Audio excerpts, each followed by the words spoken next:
যে কোনো প্রয়োজনে চোখ বন্ধ করে একটি আয়াত পড়ুন, সাথে সাথে আল্লাহর গায়েবী সাহায্য আসবে। আপনি একিনের সাথে যদি আমল করতে পারেন অবশ্যই সাহায্য আসবে। এটা তাফসিরে রুহুল মাআনির ভিতরে এসেছে, 11 নম্বর খণ্ডের 54 নম্বর পৃষ্ঠা রয়েছে। খুবই চমৎকার একটি আয়াতের কথা, যে আয়াতের মাধ্যমে আল্লাহ পাক রব্বুল আলামিন সাথে সাথে আপনার জন্য গায়েবী সাহায্য পাঠাবে। আয়াতটি হচ্ছে 11 নম্বর পারা 6 নম্বর পৃষ্ঠার 14-15 নম্বর লাইন, সূরা তাওবার 129 নম্বর আয়াত। ফাইন তাওয়াল্লাউ ফাকুল হাসবিয়াল্লাহ লা ইলাহা ইল্লাহু আলাইহি তাওয়াক্কালতু ওয়া হুয়া রাব্বুল আরশিল আযীম। এই আয়াতটি হচ্ছে এমন একটি আয়াত, এই আয়াতের মাধ্যমে আপনি বলতে চাচ্ছেন যে আল্লাহ আপনার জন্য যথেষ্ট, আপনার আর কোনো কিছুর প্রয়োজন নাই।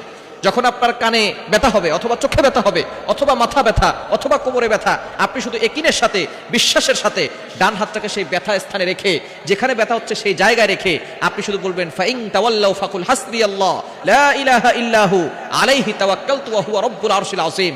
ইয়াকিনের সাথে যদি আপনি আমল করতে পারেন অবশ্যই অবশ্যই আল্লাহ আপনাকে শিফা দান করবেন।